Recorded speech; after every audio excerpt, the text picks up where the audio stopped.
NCR has imposed the strictest anti-pollution curbs under Stage 4 of GRAP as air quality is slipped into the severe category. Delhi's AQI shot up to over 500, prompting authorities to enforce all emergency measures. Officials said unfavorable weather, low wind speed and poor dispersion caused this spike. Residents have been advised to avoid outdoor activities as conditions remain critical. The question is, what could have been done differently? Here are some of the recommendations. Early GRAP action, that is something that could have perhaps averted this crisis. GRAP Stage 1 and 2 could have started earlier.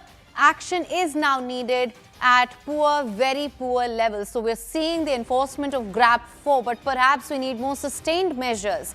Dust control enforcement, strict monitoring at construction sites, round-the-clock dust mitigation. These are some of the measures which at this point, viewers, have become mandatory. Curbing garbage burning, zero tolerance to open waste burning, and there should be heavy penalties across NCR zones for the same. And proactive smog measures, smog towers, sprinklers, these should be fixed beforehand, deployed before peak pollution season sets in, because this has now become an annual crisis. Earlier stubble action, farmers supported well before harvest to reduce their dependence on such sort of measures on field burning.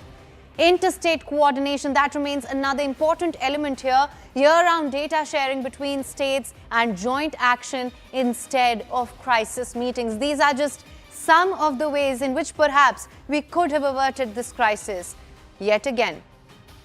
All right, for more on this, we're now being joined by Srishti Chaudhary, who is joining us for more on this. Thank you so much for joining us, Srishti. Also joining me right now, Vilmendra Jha, environmentalist, and Bhavreen Kandhari. Thank you so much all for joining me. Once again, let's just talk about what we're seeing here. This is something that we were discussing earlier. Also, Srishti, let me just come to you. What can you tell us right now? So we are here at the India Gate.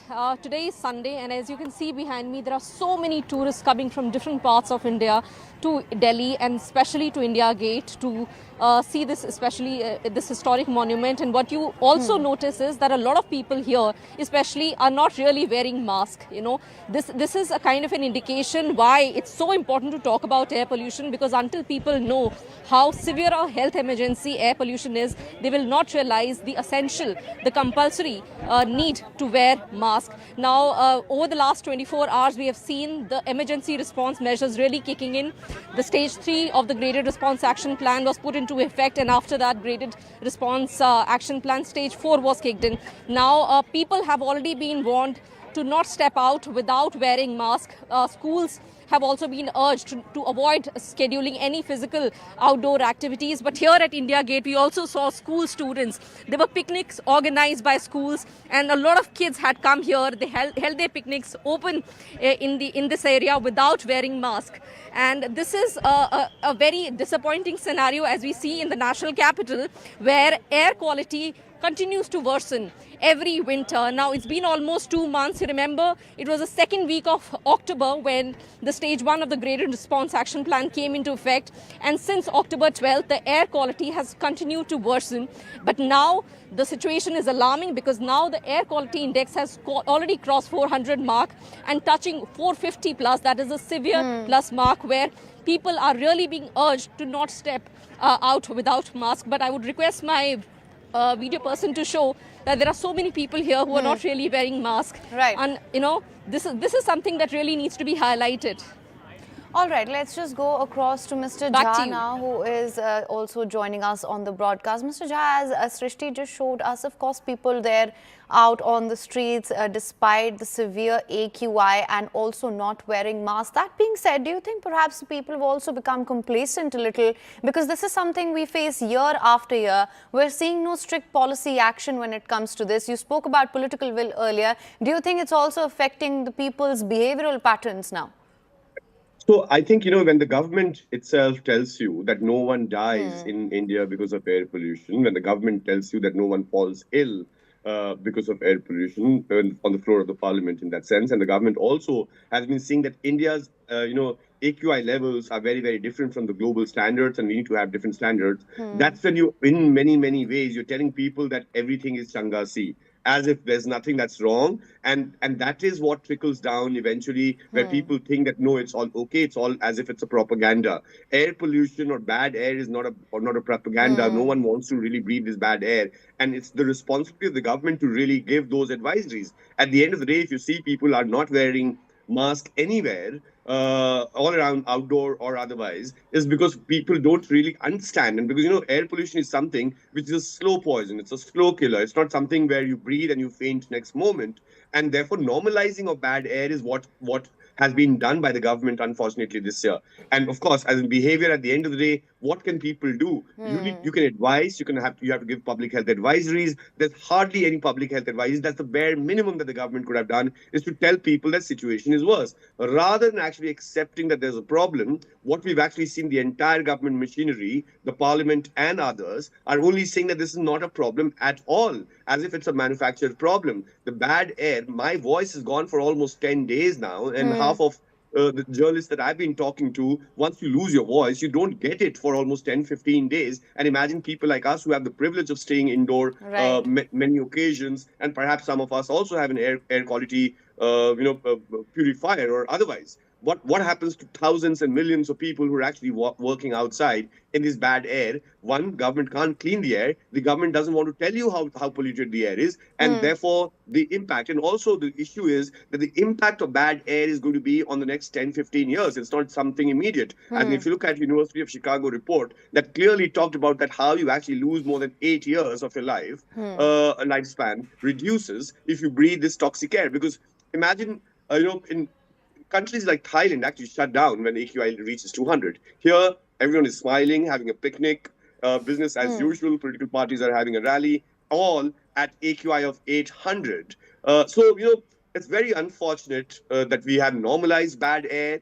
We have normalized bad governance around bad air. We're only waiting for the rain gods and some wind direction to change so that the situation becomes from Right. severe, the improvement will be called, very poor, as we are in severe plus, hazardous in that sense. And as I said earlier, the government monitor stops at 500. So we don't even know when you are showing on your screen 408, 476, 342, all these numbers are from the monitors that are run by the government that actually are shut down at the peak hours of pollution. Peaks at 500 when the private monitors are telling you 800, 900, 1,000. Right. So it's poisonous, as Babreen and all of us have been saying, that this is biological warfare. This is chemical warfare that's going on. As in this, there cannot be anything more urgent and emergency than breathing 800 or forced to breathe 800, 1,000 AQI air, and not just for a day, for weeks together, and not just for weeks together, for months and years together. And we all think that other issues are Right. important and air is not. Right, absolutely. So, from what we can gauge from this, it appears to be a trickle-down effect of the apathetic response from the top. That being said, of course, as you mentioned, this is not a manufactured problem. This is, in fact, a national health emergency. Ms. Bavreen, let me come to you on that. Also, we've been talking about this. We've discussed this. And as Mr. Jha mentioned, also perhaps because we don't see the impact of bad air as quickly as maybe with regards to some other ailment, perhaps that's why we're somehow dragging our feet on this. Is that true? Yes, definitely. And the challenge that air is invisible. So, you don't see, like, whatever you're breathing. I mean, if you have a glass of dirty water, even a beggar is not going to drink that. So that challenge is, of course, there. It's always been with there. And what Vimlendu rightly said, see, what the leaders have to lead. If they were wearing masks, you would see many at India Gate wear it, because that's the seriousness you need when the head of the family, like PM Modi, when he, during COVID, he asked people to wear masks, he wore himself, and that's how people, the citizens followed. So it's very important that the government, instead of being in denial and trying to pretend like everything is fine, if they will be, following certain steps, issuing some very serious health advisories, and health advisories also not on a corner of a website, but on a daily basis. You had this all these Arogya Setu, etc. Coming into those messages, coming into your phones, etc. That is what is going to make the change. But obviously, the every day, if you're seeing even today, the complete focus on that there was no stubble in burning in Delhi, which is absolutely wonderful. But you're not talking about what is going wrong. You're always trying to just say everything is fine in every way. That is what the problem is. And the people, and you say this is so dangerous that the schools are not taking it seriously. The children are picnicking. It's nothing that will happen probably now, but you have caused irreversible damage to these children, to the youth of this country. And sure enough, this is going to clearly reflect on the public health and the economy of the country. Right, Srishti, let me come to you on that also. Of course, as you showed us, of course, a lot of people are not wearing masks outside. That being said, of course, this is something that we see every year. So then to that end, my question is then would it be fair to expect people to just confine themselves to their homes for a couple of months each year? Because not everyone can afford that luxury. So what have you been able to gauge by talking to the people there? Have you been able to get in a word with the people who are out on the streets right now? Well, that's very correct. I spoke to a lot of people here who had come here for, a Sunday walk and to step out. And what they say is that, weekends are usually the time when you get to spend some time outdoors, take your children outside. And the basic thing to do is, okay, go for a walk in the park. But what they don't, so they have to choose whether to breathe this toxic air or to spend some time outdoor. And now that is the unfortunate situation. And like the experts have really been highlighting, this air pollution is a silent crisis. You really don't understand the effects it has on you until much later, because you're not just breathing this particulate matter, which we often talk about, PM 2.5, PM 10, but you're also breathing a lot of poisonous gases. And we spoke to experts before as well. They also highlight that, the clean air standards, the national clean air standards that India has set are far, far lenient compared to the World Health Organization standards. And we need almost 62% reduction in PM 2.5 alone to actually make the air breathable for the common residents. We spoke to a lot of parents here who had brought their kids to India Gate today, and they again say that it's a Sunday. If today we don't get our kids to, to spend some time outdoors with the nature, how will they really understand it? But they have to choose between polluted air and, spending some time outdoors. Another thing, we saw some anti-smog guns as well here at India Gate. But the point here is again that that too much focus on just dust mitigation rather than controlling the main pollutants, which, like the experts have been highlighting it, are coming from the vehicles in the industries and the open biomass burning. Now, the Delhi Chief Minister earlier in the morning talked about how stubble burning has reduced in Delhi, but the point remains, what is that we are doing to curb emissions from major emitting sources? Like I said, vehicles contribute almost 40%. The government has been urging private offices and other schools also to go into hybrid mode. But what we see every day, and especially on weekends, is the traffic surges to such an extent that it only leads to spike in the pollution levels. Now, we have spent some time outdoor and we can actually feel this toxic air really choking our lungs, because the more time you spend outdoors, it really impacts you in the long run. Absolutely. Well, Srishti, thank you so much for bringing us the latest on that. Also, Mr. Jha, let me just come to you, and it really pains me what Srishti just said here, that some of the parents there saying that they're really having to choose between going outside, breathing this toxic air, or just staying at home and not being able to get the quality time with their families. Now, that's clearly having a very direct impact on the quality of life of the citizens of Delhi NCR also. So it may be a silent killer, but we are seeing the immediate repercussions of this also, and it is impacting the quality of life of citizens. Absolutely, it is. But then quality of life is not just about recreation. I need to use this opportunity, your platform right now, to tell parents that, if the children are getting bored at home, that is still okay, rather than actually torturing them and subjecting them to this 1000 AQI. It's a criminal act to really subject your children to this kind of air. And why? Because they'll get bored at home. What should they do on an ideal Sunday? They should not be breathing poison on an ideal Sunday. Breathing poison cannot be an option, cannot be an alternative, just because there's no avenue of recreation. And that's why I'm saying that the government needs to really impose perhaps Section 144 or many other things. As in, at the end of the day, if this does not solicit an immediate lockdown, shutdown, or immediate measure of some kind, what would? As in, right now, this is not normal. We're not talking about long-term governance. On the eve of this kind of pollution level, we cannot be, as much as me and all others talk about long-term solution, but it is an emergency. The house is on fire right now. We need a surgery. We actually need some big measures, and we cannot. And since morning, I've been doing shows. I've been talking to you since morning as well. And imagine nothing has actually come from the government. Business is as usual. Traffic is running at an AQI of of 1,000 or 500 or 600. In any other countries, there could be an evacuation plan for heaven's sake. And here we have completely normalized it. And also, the reason why children and elderly are the most vulnerable, there's enough evidence to say that children have a smaller lung. Anyway, because of pollution, they have a stunted lung growth. The children of Delhi NCR have a smaller lung than the rest of our country. That's one. Two, children actually breathe more air compared to the elderly in terms of their body weight average.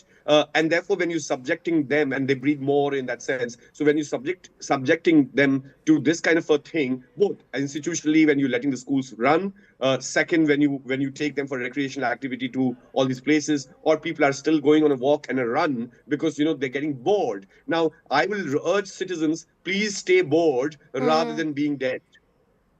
All right, I hear you, of course, but I want to take that point forward with Ms. Bahrain also, because as I had asked Srishti also, this is, of course, these are all recreational activities. These aren't necessary. Of course, they can choose to stay home when it comes to activities like such. But when it comes to actually expecting people to stay confined to their homes, is this a fair ask at this point when this is a crisis we're faced with each year? And that is really where the question of what could have been done differently comes in. Because, as I mentioned earlier, staying at home, air purifiers, not a luxury everyone can afford. And as you mentioned also, Ms. Bahrain, what do you have to say about that? Because children aren't able to go to school normally. They aren't able to go out and play as they would, as they're expected to. So what's your take on this? Yes, absolutely.